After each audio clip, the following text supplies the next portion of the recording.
Hello everyone, I've got sort of a busy week this week, so I'm not going to be doing a crazy long video. I'm going to do a short video and just some clips of what we're doing. So this video is going to be all jumbled up and whatnot, but it is what it is. That's what I'm getting on with. Start this video off, 525. Let's get back into it. So to run you up to speed, this car was in a collection of 4 that we actually bought from a gentleman, and this was basically buried under a big bush, and we sort of went there without the intention of really buying it. This was sort of thrown in with the deal. It looked the worst out of the lot, but we gave it a clean, gave it a detail, and then actually got it running. And it turns out this car is pretty good. Now, it's been sat in this bush for, I don't know, 12, 13 years, I don't actually know. And in the last video, I cleaned up all the inner arches, I put new brakes on it, flexies, all of that. And then we moved on to finding out if the engine was any good. And the engine could be good, but it could also have a head gasket problem. These engines are notorious for cracking heads and head gasket failures. So our instant assumption was it needs some work doing to the head. If you've been following the videos, we've had some coolant issues with this car. We did a compression test, put new plugs in it, got it running. It sounds really good, you know. As soon as you rev it up and then it come back down to idle, it wants to die. Now, my first assumption is there's coolant going into the engine and putting out the spark. So that's one of the reasons why we think it's a head gasket. Number 2, these pipes for the radiator, severely pressurized when the cap is on.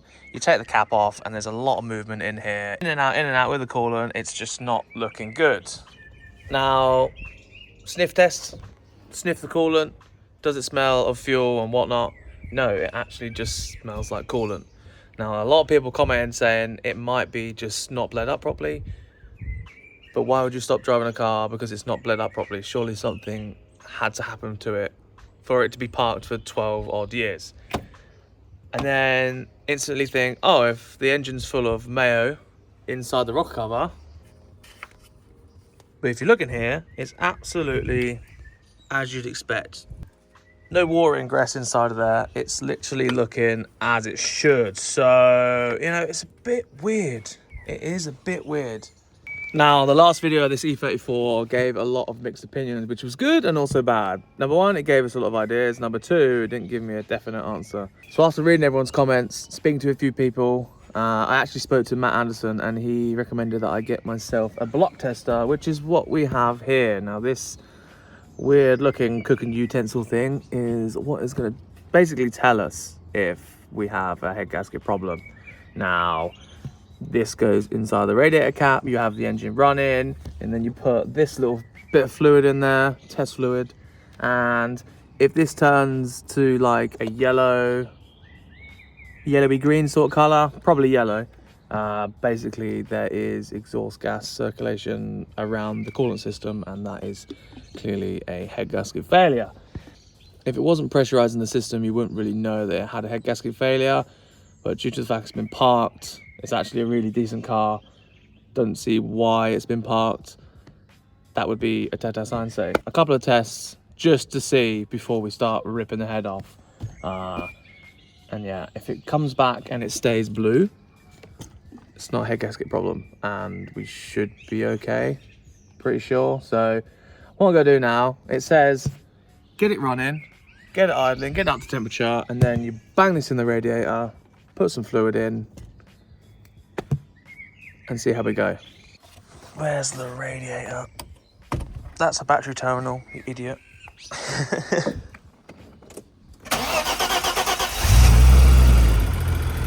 Look at that, that was the first start in like over a week. It runs perfect, man. So good. And also, if you have been keeping up with all these BMWs, you know that we had an E36 for sale. I didn't actually put the link in the last video, but it's sold.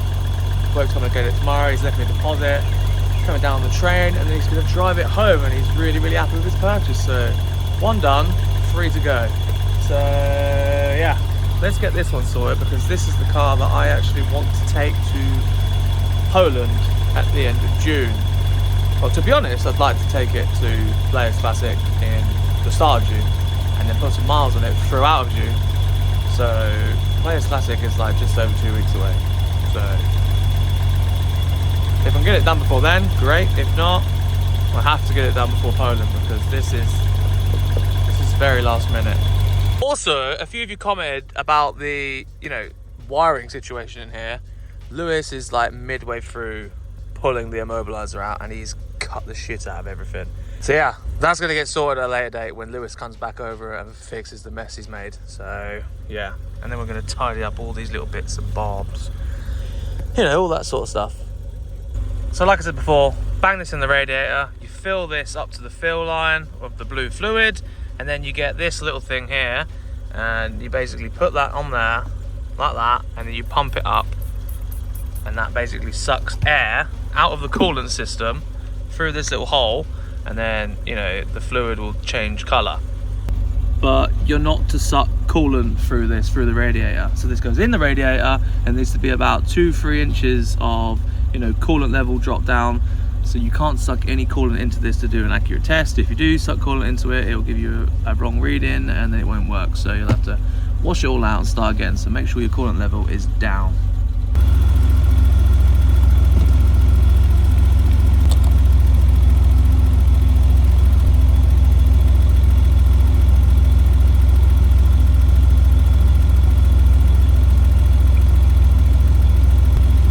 It doesn't say not to drink it on here. I could drink this. I don't think it said it on the box either. It's crazy. Look at the colour of it. Definitely can't drink it.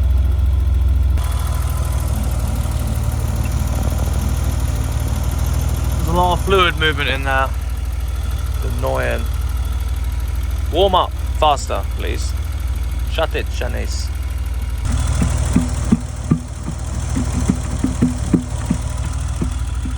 What's annoying is the temp gauge doesn't work because Lewis has basically cut it out. Everything else works when you give it a rev. Look. Maybe not. It did work. Ah, it died.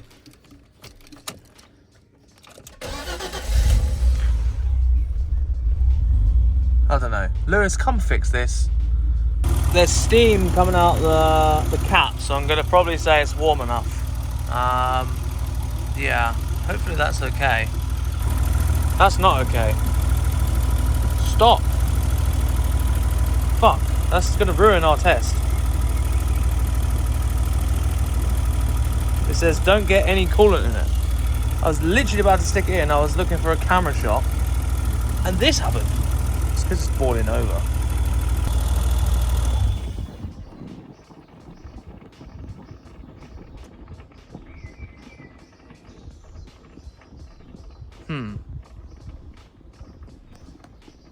I'll turn it off. I think it's hot enough.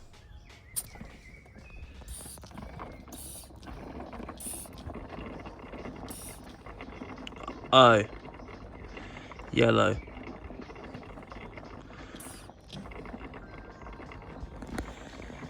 Yeah, I think we can confirm that the head needs to come off.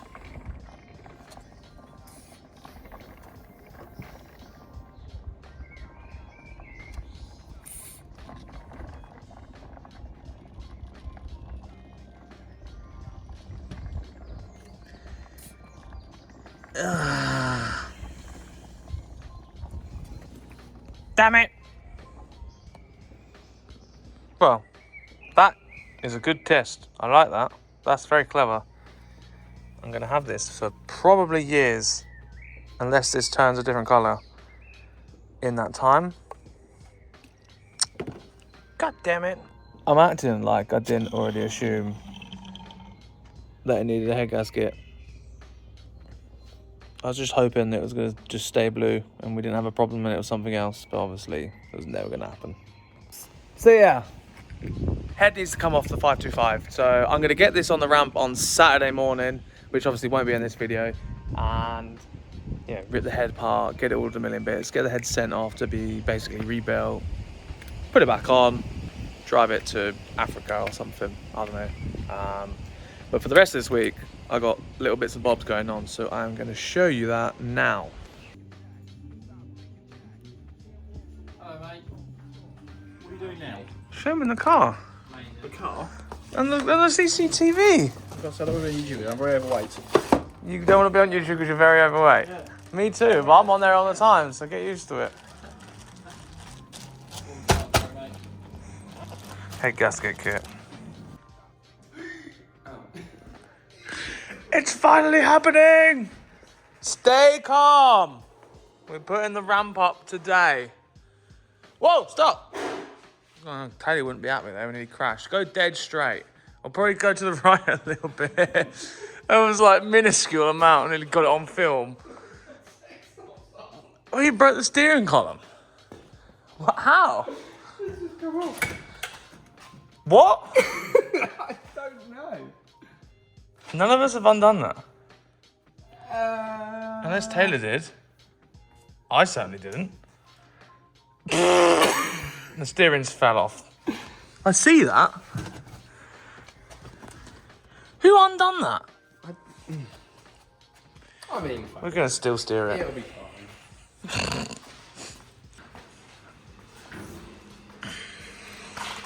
So, this ramp here is going here, next to this one. You drive in, done.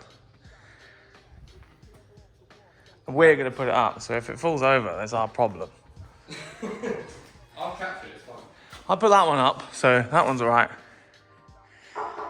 We need to be strong today. Are you feeling strong? It's Monday, I'm not feeling strong at all. Okay, strong man. Let's go, tidy up. Come on, strong man. I can't do that with my left hand. Oh, fuck me.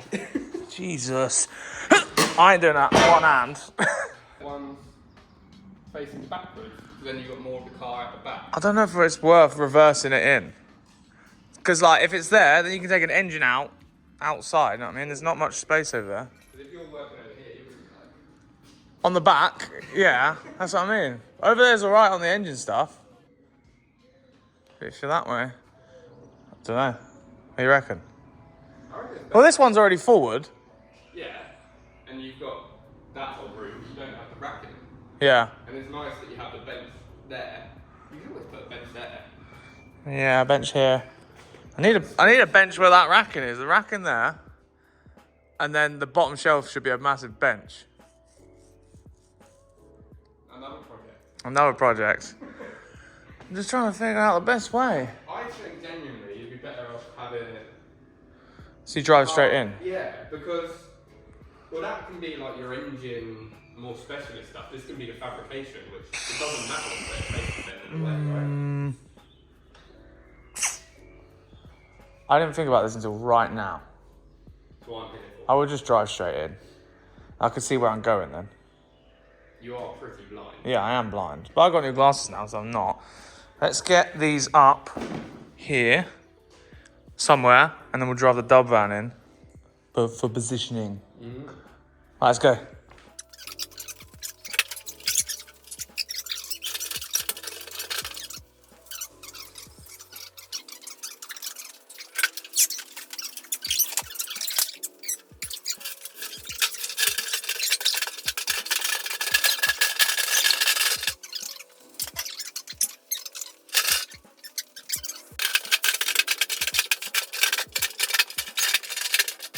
Right, this thing here is adjustable. I think it might be on its widest setting. If you undo it, it can go wider, and then we can space the posts further out, and we get more room for opening doors and stuff. So, got to figure that out, and then figure out the best position by bringing the dub van in. Right, this bar is extended as wide as it will go. Mainly, like I said before, just so we can get the doors open and stuff. Like, you don't understand how good a wider ramp is. So yeah, get that maxed out. Charlie's just gone to go get the van, and then I think we're going to bring the ramp closer this way, because if you stand over here, obviously, you know, it's quite close and there's wheels there. I know that it would probably fit, but like, we've got all this room here. These posts are always going to be close together. That's why I put this ramp so far in, because I knew that this was going to happen eventually. So this ramp is well far in, so you have to get really close to the shutter door if you're going to bring a car in. So yeah, we'll get this sort of like in the right position, and we'll square things off and like measure it out and get that top bar on and all that sort of stuff. But yeah, we're going to have it driving frontwards in. Oh yeah.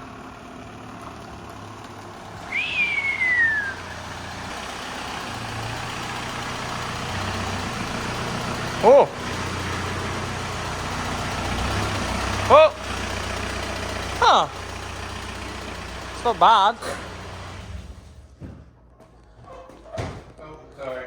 You just hit the ramp on the... Oh, sorry. You're an idiot. So sorry. This is the best door as well. It's not dented or anything. It's the only fifth one. It doesn't look that too bad there. I think it still needs to go back a little bit. I don't know. Bear in mind, that's not a very long front.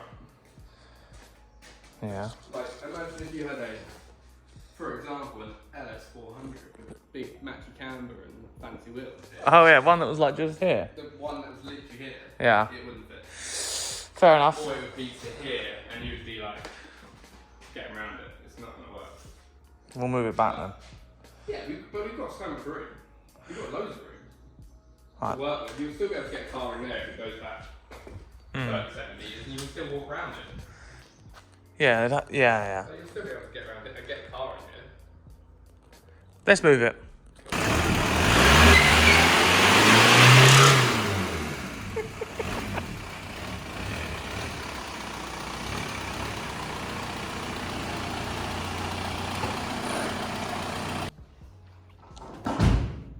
Woo! Do you smell those hot walls?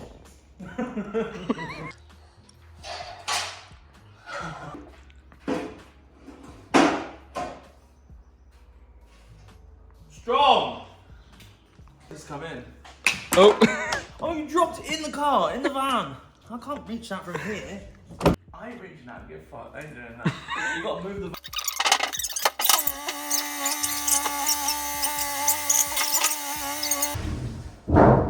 Oh, that's easier. Yeah? Yeah, I can reach it now. I think it's going in. Thank you. Thank you. Right, we'll do the other side of that now. The roof's broken. When I got it, the middle brace was gone. It fell out. Someone like tech screwed it together and I just ripped it out because I thought, I don't need that. It's all caved in now. We'll just kick it in from the inside, it'll be fine. Good!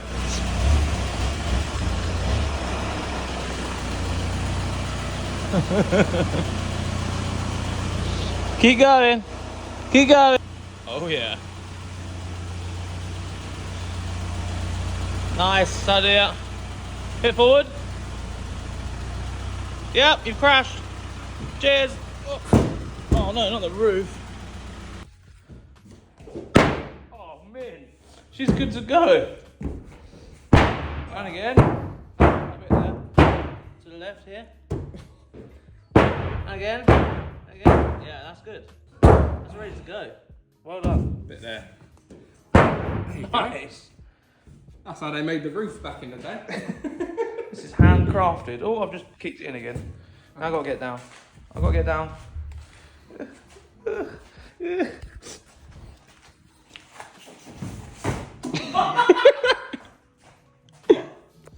Oh. There's still a dent in there. Where I stood. I don't know.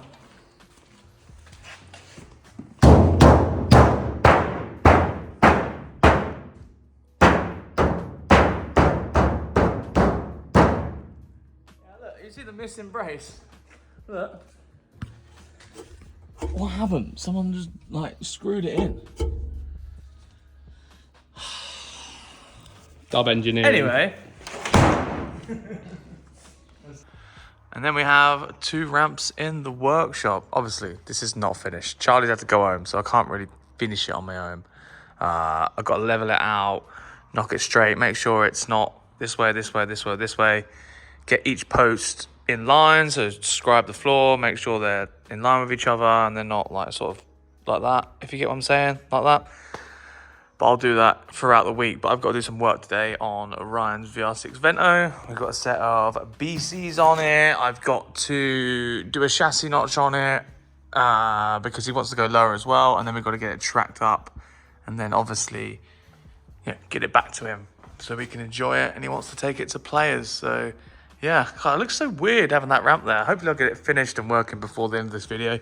But this video is going to include my whole week basically. So yeah, join me. So, new day, come to the workshop. Brought the E36 with me today, right? Because there's someone coming to look at it at 6 p.m. Right? I just went to bang some fuel in it, and the expansion tank on our brand new radiator is leaking. E36 sorted. Chassis notch time.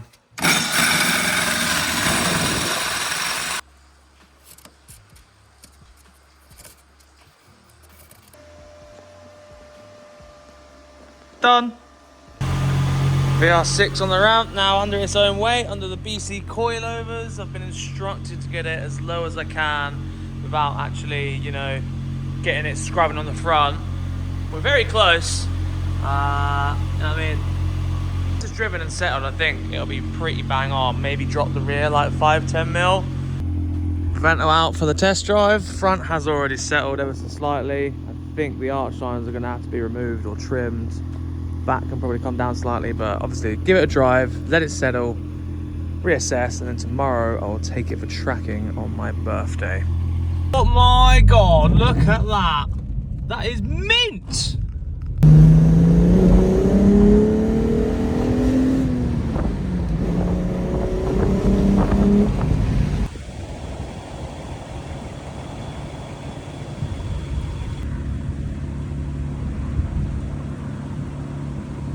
There we are, one lowered Vento on BCs. I've just dropped the back and clearanced all the front arch liners and stuff like that. Looks really cool, and you know, it's that time of year where the floor is pink and it looks very pretty. What do you reckon? I quite like that. Sits nice. It's my birthday. I'm going to do some stuff on the E34 today. I've got to go take that car for tracking and stuff like that. But I've just had delivery of another project for me to do in the workshop. It's another micro machine. I'm coming in for air ride. It's yellow.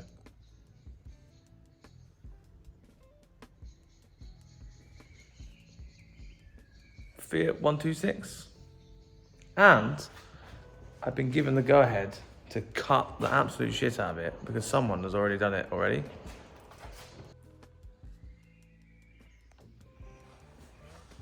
Yeah, I've got to get this on the floor. It doesn't matter, you know, how long it takes. This is like a big project. So I guess you'll see some videos on this. I've obviously got other cars to finish first, but this is here and it will be cool. And I get free reign on it. That's the main thing. I'm allowed to cut the shit out of this. Got a tub all the top of this. Yeah. Nice. This thing fully settled now. Sits really nice, front and rear. And we are going to get it tracked. So let's take it there. I've just turned all the dampening down on the BCs just so it's a little comfier. And if it doesn't rub, then we can just keep it on the comfier setting, can't we? I always turn the dampening all the way down because it's comfy.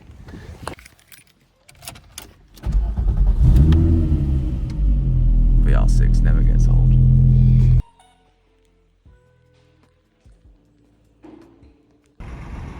That thing is a 64 plate. Looks like it's been in a field about 50 years. So just editing this video, I didn't like do an ender basically. To summarise, head's coming off the E34 tomorrow. Got a funky little Fiat project, which I've been told I can do what I want, just get it as low as you can. Number 3, the Vento drives sick, really cool car, really clean, and really happy with that. And the ramp didn't go up this weekend, this week, just because, you know, I just didn't have enough time, can't do it on my own. It was my birthday yesterday, and I was just busy, so yeah. You'll get another video on Monday or Tuesday, and it will be of the E34. I'm going to rip the head off and stuff, and hopefully finish off some of the brakes and stuff like that. So yeah, look forward to that. Thank you all for watching. See you later. I'm also in the car just on an airport run, so I'm not even going to be home until like 4 o'clock. So if I can export this on the way home and then upload it by 5:30 p.m, Good on me.